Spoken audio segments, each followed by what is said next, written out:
If you think you've seen it all when it comes to horror films, think again. We got plenty of great horror films this year in 2024, but in this video, we're specifically talking about 4 of the most unique horror films that came out this year. Let's go.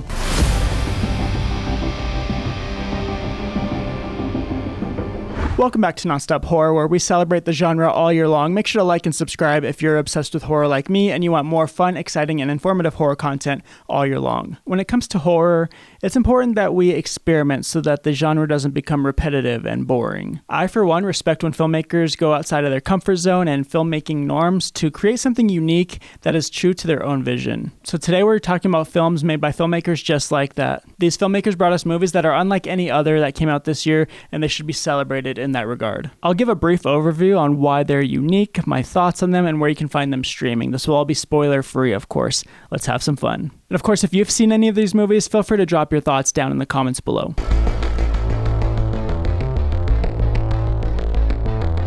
If you've ever wondered what the killers are doing off screen in your favorite slashers, In a Violent Nature answers exactly that for us. This movie is unique because it is filmed from the perspective of the killer in the movie. The movie begins with a locket being removed from a collapsed fire tower in the woods that triggers a rotting corpse to rise up from the grave and start looking for said necklace, and that corpse's name is Johnny. This movie is filmed from the perspective of the slasher as he seeks out those who stole his mama's locket to return it to where it belongs. And in this case, it's a group of dumb teens camping out in the woods who are responsible. Though I didn't like In a Violent Nature overall, I will admit that it had some pretty gnarly kills in it. You just have to sit bored out of your mind to get to them. Don't just take my word for it though. A lot of people really liked this film and found it calm and relaxing because it's essentially an ASMR naturescape when Johnny isn't ripping off limbs or assisting in yoga class. In a Violent Nature is a Shudder original, so that's where it can be found over on Shudder.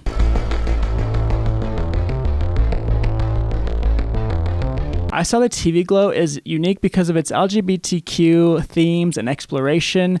Most namely, it's an allegory for being transgender. It's about a teenager who is introduced to this really obscure television show called The Pink Opaque by one of his friends at school, and he just becomes obsessed. And because of that obsession, they start to question their realities and their identities. This one's very artsy and metaphoric. It's about exploring your sexuality and finding oneself, struggling with fitting in. It's got a lot of weird imagery, especially within the TV show The Pink Opaque. And The Pink Opaque was inspired by shows like Buffy the Vampire Slayer and Are You Afraid of the Dark? And probably my most favorite part of the film is The Pink Opaque because it has that nostalgic feeling since it's supposed to be older.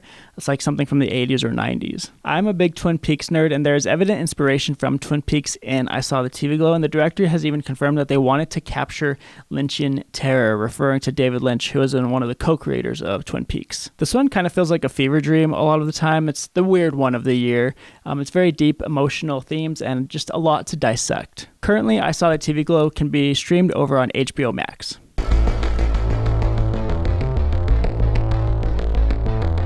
Recency bias might be playing a big factor in these end-of-year lists because I just saw Mads like a week or two ago, but it blew me away, and it is absolutely unique. The unique part about this film is that it's presented as a one-take film, as if there's no breaks or editing throughout the whole thing, so we just get a play-by-play of this basically it's a zombie outbreak. And to amplify this feat, apparently it only took like 5 takes to get it right, according to director David Moreau. Like I said, Mads basically documents a zombie outbreak. It starts with our main character, Romain, on his birthday. Aw, happy birthday, Romain. He visits his drug dealer who gives him this mysterious drug that he just snorts up without knowing what it is, and the drug dealer doesn't even know what it is, which is a huge red flag. But then after snorting this mysterious substance, he heads out to a party to get his freak on. However, things get a little too freaky when he encounters this injured woman along the way, and she gets in his car and he's trying to help her, and she just accidentally or intentionally, I'm not really sure, infects him with this unknown virus. But it's kind of presented in a way where you don't know if it's real or if he's just tripping out on this mysterious drug. So you'll just have to watch and find out which it is. The film does start off kind of slow, but then it gets batshit crazy by the end of it. The movie kind of reminded me of Cloverfield at times and even Fight Club. Weird combo, I know. Fair warning, this film utilizes like a shaky cam filming style. I think that's just kind of the technical requirements for making something in a continuous shot. So if you're not a fan of shaky cam, maybe stay away. It's also in French, so if you don't know French, you'll have to watch it with subtitles. Well worth it though. You can watch Mads over on Shudder.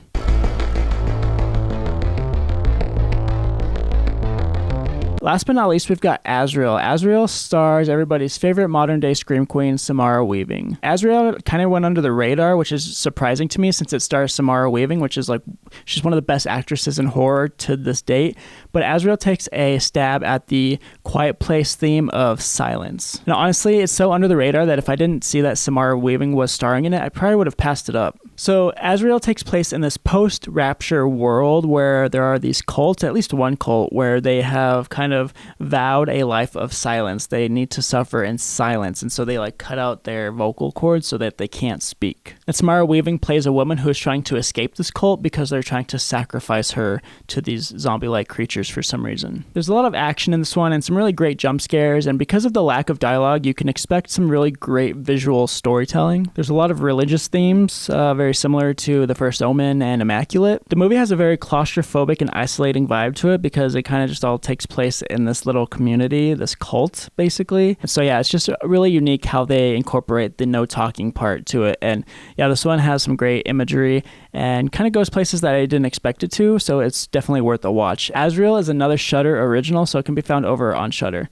Shudder is just killing the game right now. Well, that's going to wrap up the video today. A little bit of a shorter one, but I just wanted to talk about these really unique horror films because I think they deserve to get more eyes on them. They're films that any horror fan should experience just to kind of see where the experimentation is happening in the genre. Now, these aren't necessarily my favorite horror movies of the year, but I do think it's important to encourage that experimentation as we launch the genre forward. Let me know what you thought of these films and if there are any other unique films that you can think of from this year that I might have missed, and I'd love to check them out. In case you missed my video where I talked about the best horror movies of 2024, you can click over here to watch that, and down there is probably another video that you'd be interested in. This has been Nonstop Horror. Make sure you subscribe to keep talking about the best genre around, and remember to embrace the fear all year long.